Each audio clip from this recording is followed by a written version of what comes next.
Olá, queridos ouvintes da Rádio Mundial, estamos aqui em mais um programa Caminhos da Consciência. Eu, Newton Schultz, junto com vocês, 25 minutos aqui nas ondas da Rádio Mundial, 95.7 FM e 660 AM.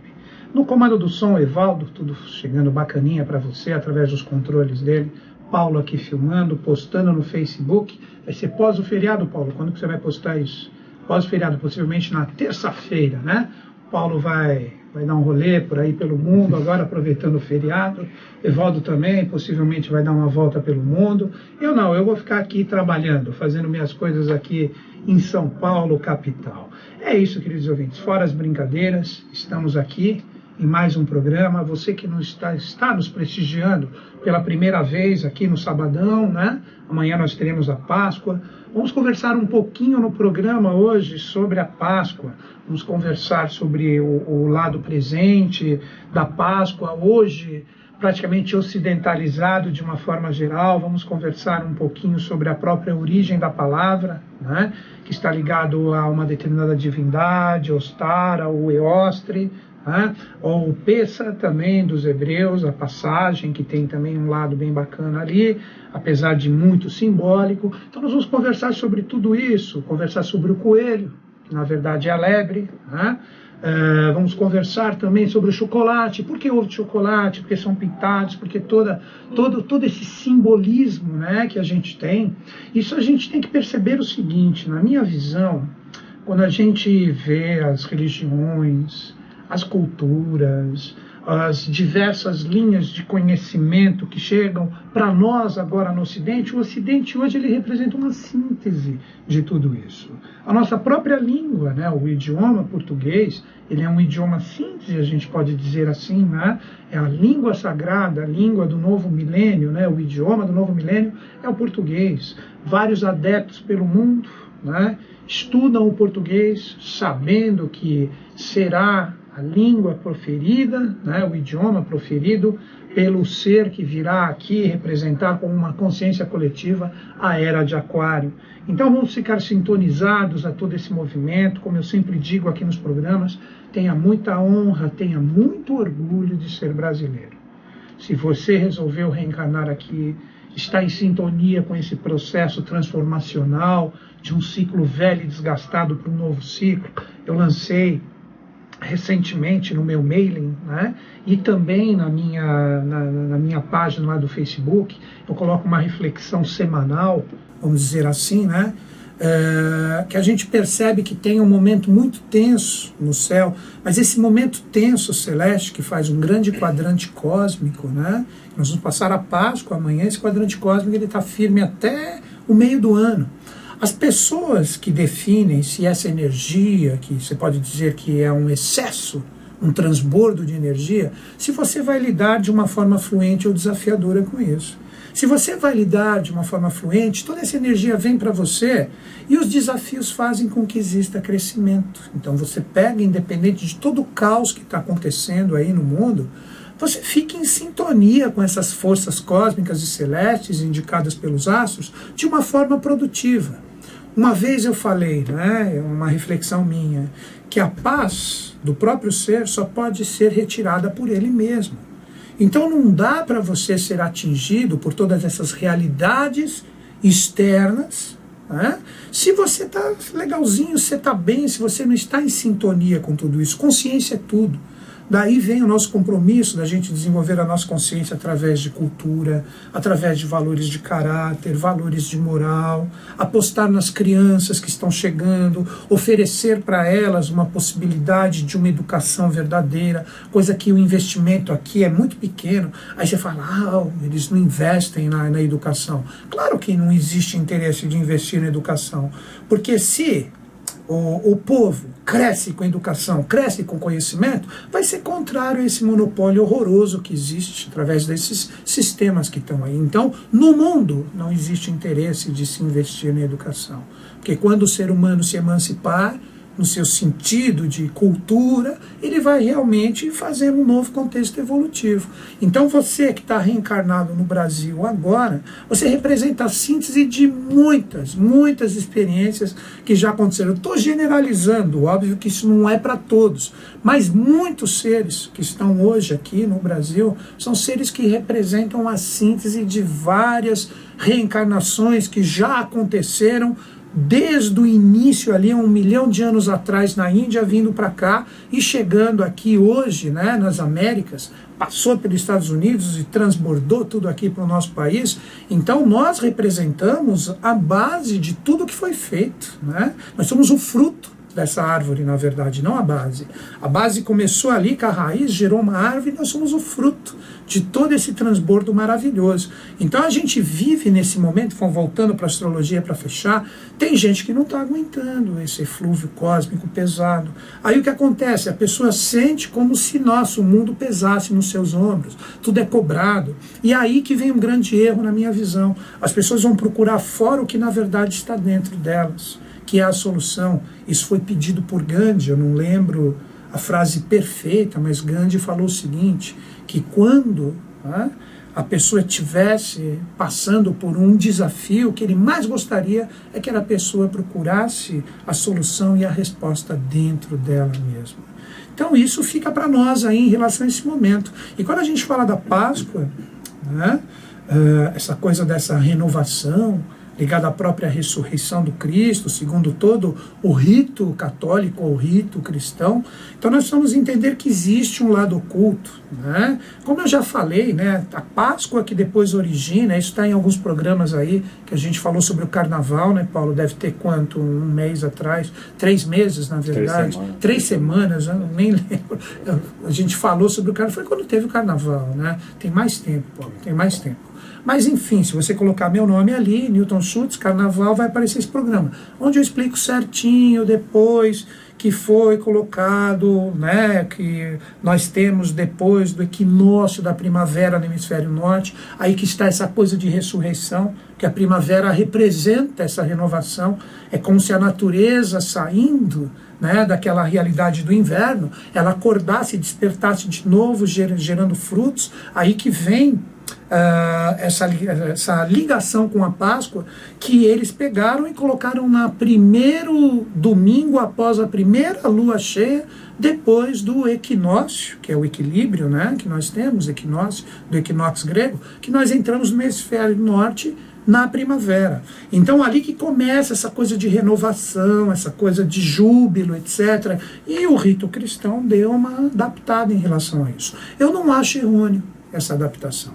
Nós precisamos entender que errôneo é não entender as bases, não pesquisar um pouco mais, procurar se informar um pouco mais. Então, por detrás dessa coisa de se dar, trocar ovos, né? A ressurreição do Cristo ligada a coelhos que botam, onde já se viu coelho botar ovo, né? Ligado a chocolate.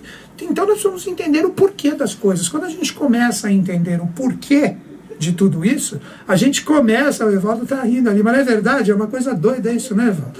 Então a gente precisa entender o quê? A gente precisa entender o porquê das coisas. Você vai trocar, então, em ressurreições agora, você vai trocar ovo de chocolate. Vamos entender o que tem por detrás disso nesse comércio maluco.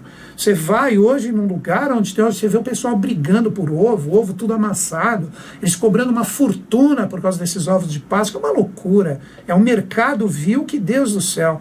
Né? Infelizmente, a gente tem criança que está inserida no meio, a gente é obrigado a entrar nisso aí para não ocasionar nenhum trauma, nenhuma coisa, e por aí vai. Mas vamos entender o que tem.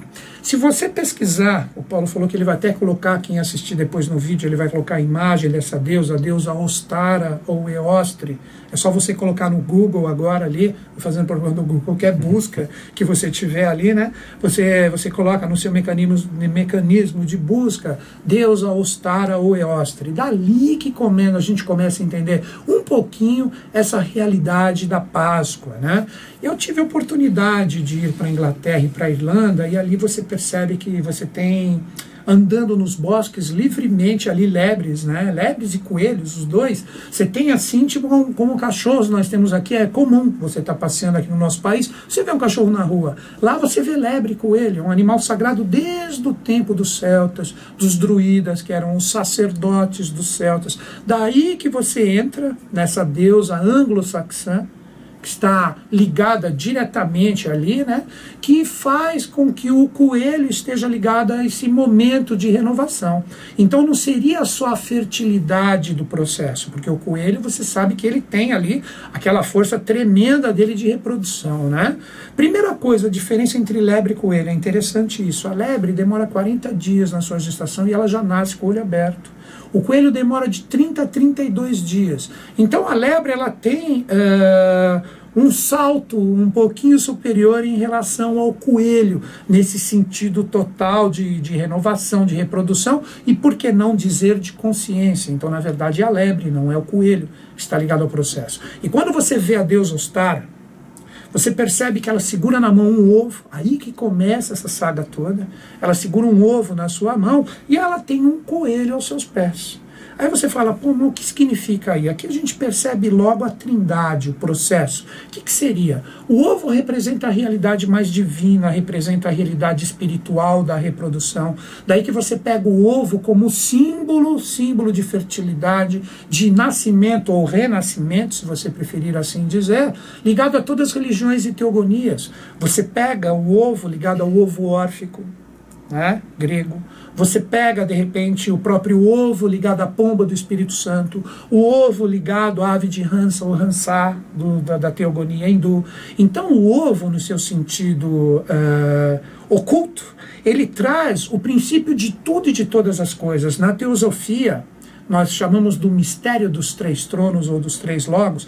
Antes de acontecer essas três realidades ou hipóstases da matéria, que representa o espírito, a alma e o corpo, nós temos como se fosse um primeiro portal da onde tudo se emana, a energia de vida, a energia que vai originar toda a possibilidade dos universos manifestados. Isso sai como se fosse de um ovo. Então você pega o símbolo do círculo e dentro do círculo, depois, como a primeira hipótese do logo, você coloca um pontinho lá dentro. Então quando você pega o ovo em várias culturas, em várias teogonias, ali representa o quê? Representa a realidade da vida. O poder espiritual que começa a ter uma realidade de forma dentro de um invólucro. Você pode colocar o próprio útero. Nós nascemos do ovo, né? Os testículos masculinos e os ovários femininos. Dali, dessas realidades, nós temos o sentido dessa deusa Ostara ou Eostre segurando seu ovo. Então ali ela está com a sua mão direita, por isso que ela está elevando o ovo, ela está dando o simbolismo de que todas as realidades partem dali. Então quando você trabalha a realidade de um ovo de Páscoa, na verdade você está trabalhando toda essa parte cultural, toda essa parte dessas teogonias passadas que estão ligadas às várias culturas, que hoje infelizmente se perdeu, virou um vil comércio, não se passa o verdadeiro sentido, né? Quando você pega a própria deusa Ostara, ela poderia representar a mãe divina de todas as religiões. Você pode falar que ela é a Ísis dos egípcios, você pode falar que ela é a Lamirá, você pode falar que ela é a própria mãe divina que está ligada a esse processo intermediário do espírito e da matéria. Então ela tem aos seus pés o lebre, e o lebre representa o que? A própria reprodução humana. Representa o ciclo, a lebre tem um simbolismo feminino, né? Então ela representa toda a reprodução humana. Então quando você pega o simbolismo desta deusa, você começa a compreender da onde surgiu todo esse rito de Páscoa e associar o coelho ao ovo, porque o coelho não bota ovo. Então aí você começa a entender que está ligado a todas essas culturas anglo-saxãs, o qual nós temos essa deusa, que é a deusa Ostara ou a deusa Eostre, que traz todo esse princípio de arregimentar culturas que já vinham do Oriente há milhares de anos, aonde é festejado esta realidade do júbilo, da renovação, que o cristianismo pega e transforma, depois do Concílio de Nicéia, transforma exatamente no que nós chamamos de Páscoa. E quando nós falamos Páscoa, a palavra, veja que interessante, quando você pega o nome da deusa Eostre ou Ostara, aí você entra nas realidades dos outros idiomas, onde você tem Oster ou Easter, que está ligado ao alemão ou inglês, que gera o que nós chamamos de Páscoa aqui, que nós, no nosso idioma, é herdado onde? Do hebraico. Que é aí que entra a palavra Pesach, que Pesach dos hebreus está ligada exatamente à passagem, que não é só essa passagem da família, né? O José, Maria e Jesus ali se escondendo, tal. Isso é tudo simbólico, a gente tem que tomar um pouco de conta com isso, que depois, com o tempo, ali no Egito, que é o lugar onde teve essa passagem, nós falamos que ali surge os coptas. O que seriam os coptas? Seriam os egípcios cristãos, né, que não estão ligados ao Islã, estão ligados mais ao cristianismo. É outro lugar que eu também já tive condições de visitar. E ali você tem, né, nesse bairro copta, ali, você tem ali sinagogas, você tem lugares fantásticos ali, onde existe muita cultura ainda que é mantida, existe muito simbolismo ligado a essa própria Páscoa que está ali presente. Mas também ali, nesse bairro copta, tem um lado oculto maravilhoso. Ali, se você pega um grande ser que estava ligado à própria maçonaria, né, a maçonaria egípcia, que foi grão copta, mestre, foi o conde de Cagliostro, que estava ligado aos mistérios do próprio São Germano, ocasionando em 1789 a Revolução Francesa. Então, todas essas realidades, todos esses pontos estão interligados. Se você pegar os celtas eles pintavam os ovos de uma forma maravilhosa, até hoje, várias culturas, se você ver como eles comemoram, como eles fazem as artes nos ovos de Páscoa, é uma coisa maravilhosa. Que aqui nós temos já a indústria mais direta no processo, onde você tem embalagens lindas, né, que fazem os ovos de Páscoa. Então, na verdade, quando a gente começa a entender a Páscoa ela está fundamentada em ritos antiquíssimos, aonde esses ritos antigos, eles procuravam perpetuar essa sabedoria das idades, que com o tempo, infelizmente, através desse embrutecimento, ou dessa parte densa total que está projetada aqui no processo, a gente tem o comércio tomando todo lugar desse lado espiritual, desse lado bacana, desse lado bonito, que representa exatamente a Páscoa. Então, nesse dia, amanhã também, eu não sou contra, celebre sim com a sua família, faça, né, com a sua família o que você tem de melhor dentro de si, apesar que isso deveria ser feito todo dia, não necessariamente só em Páscoa, em Sexta-feira Santa, isso nós deveríamos fazer todos os dias, cultuar esse lado positivo, esse lado bacana, aí que vem a função das religiões. Normalmente a pessoa, ela costuma ter no seu dia a dia, através do peso que nós temos aqui, as pessoas, quando elas vão para os seus lugares, para os seus cultos, ali elas pagam suas penitências, elas fazem as suas conexões com o divino em prol de estar livre dos seus pecados. Isso a gente deveria fazer diariamente. Com isso, todas as religiões que estão desgastadas, com o tempo elas sairiam do contexto evolutivo. Então o ser humano tem que entender que esse religar, que é o ligar de novo ao divino, porque religar é ligar algo que já estava ligado, eles têm que estar além de Páscoa, Sexta-feira Santa, Domingo de Ramos, Pentecostes, religiões, budismo, espiritismo e todos esses ismos que a gente tem por aí. Eu acho que isso independe de datas festivas. Ok, tem o lado bom para você relembrar, mas isso deveria estar como consciência dentro de todos nós, de forma integral. Quando o ser humano começar a trabalhar essas realidades dentro de si, novamente, esse religar, nós vamos começar a ter um mundo diferenciado, um mundo mais consciente. Nada é superior ao estado de consciência que a humanidade desenvolve de uma forma individual e depois como grupo. Então, quando a gente começar a ter mais consciência em relação a todas essas datas, a todos esses ritos, a todas essas realidades, a gente começa a se libertar do desgastado. É assim que é a minha visão, porque você passa a ver o mundo de uma forma diferenciada. Você não fica preso a dogmas, você não se torna um fanático. Ou, às vezes, o contrário, você fala, estou cansado de tudo isso, porque nada disso me dá resultado nenhum. Você se torna uma pessoa puramente física e material, e você esquece de trabalhar a sua espiritualidade, porque hoje a maioria dos caminhos não levam ninguém mais a lugar nenhum. Então, a consciência desse mundo exterior, ele vai mudar quando a nossa realidade interior se transformar inicialmente. Então, quando a gente começa, um exemplo, esse programa que a gente conversa aqui 20 e poucos minutos, você viu quantas coisas existem por detrás do que nós chamamos de Páscoa, que está ligado ao Pêssego dos hebreus, que está ligado à realidade da deusa Ostara, anglo-saxã, onde tem o ovo, que a gente tem herdado essa realidade, a lebre, que representa a própria reprodução. Então, tudo isso, na verdade, existe através do simbolismo, existe uma realidade oculta que vem, na verdade, perpetuar uma coisa que, infelizmente, na atualidade, quase no seu sentido integral, está esquecido. O próprio chocolate. O chocolate já foi um produto extremamente nobre, poderíamos dizer assim, espiritual. Os maias cultuavam a semente do cacau que gerava o chocolate como uma coisa sagrada, que era só em determinados ritos que era tomado o chocolate, porque o chocolate, o puro, não isso aí que a gente compra hoje em dia. Isso aí que você compra hoje em dia é chocolate misturado sei lá com o quê. O Paulo está rindo aqui, mas é uma verdade. Se você pegar uma pessoa que entende de chocolate e ele for analisar isso que você tem por aí não é mais chocolate.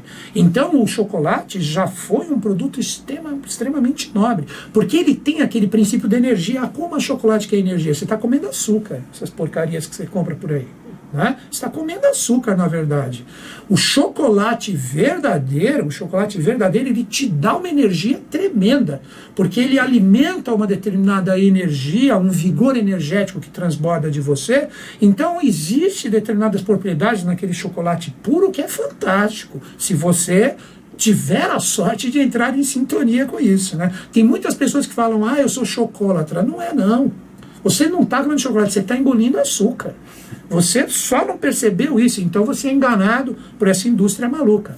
Então, depois que tudo isso foi surrupiado, vamos dizer assim, pelos espanhóis, pelos portugueses que invadiram aqui as Américas, depois isso foi levado para a Europa, aí para começar a disseminar de uma forma mais pública, o que acontece? Se mistura com açúcar e hoje nem precisa dizer o que nós temos por aí. Então, se você pegar o sentido real, está tudo deturpado, infelizmente. Essa é a minha visão. Posso estar até errado e mais para frente pensar de uma forma diferente. Mas hoje eu penso dessa forma. É assim que essa verdade do que hoje representa a paz está dentro de nós. Então, esquecendo tudo isso que eu falei para vocês, amanhã procure vibrar o bem, o bom, o belo com a sua família, confraternizar. Você tem que confraternizar, sim, mas fique desligado de religiões. Aproveite a vibração boa que possivelmente está circundando o planeta e, através disso, o que você fala? Planeta não, ninguém tiver ligado a essa paz nesse momento. Aproveite essa energia aqui no nosso país e procure confraternizar da melhor forma possível. Queridos ouvintes, agora no último minuto do programa, queria passar um recadinho para vocês. Sei que agora é feriado, muita gente nem está ouvindo, ou talvez vai pegar depois no YouTube ali com o Paulo ali, que ele posta, né? Se você quiser entrar num lugar onde você tem as condições, você tem material para você poder desvendar dessas várias realidades, hoje, eu, Newton Schultz, indico para você a Sociedade Brasileira de Obiose. Não vejo um outro lugar hoje, no mundo, que você tenha condições de repente, se aprimorar e elevar a sua realidade, a sua consciência, quando eu digo a sua realidade, é o mundo que você vive, através dessa sociedade iniciática que é a Obiose. Ela pode te dar subsídios, onde você vai ter todo um processo de iniciação, que vai fazer com que você acesse todas essas informações. Se você se interessou, esteja você em São Paulo, capital, São Paulo, estado, Brasil ou mundo, manda um e-mail para mim, caminhos2005@terra.com.br, repetindo, caminhos2005@terra.com.br. aí eu indico para você qual é o departamento mais próximo. E você pode fazer por correspondência, onde você estiver no planeta. Você recebe as apostilas por correio e você terá um instrutor correspondente que irá te acompanhar em todo o seu processo iniciático. caminhos2005@terra.com.br. Então é isso, queridos ouvintes. Fechando o meu programa, eu, Newton Schultz, junto com a Rádio Mundial, desejamos para vocês uma feliz Páscoa amanhã, muita consciência do que realmente representa isso, entre no que existe de melhor de sintonia no planeta, e assim todos nós caminhamos para frente, porque não existe outro caminho. Que os Budas da Era de Aquário estejam em sintonia conosco, com o Brasil e com o mundo. Até o próximo programa.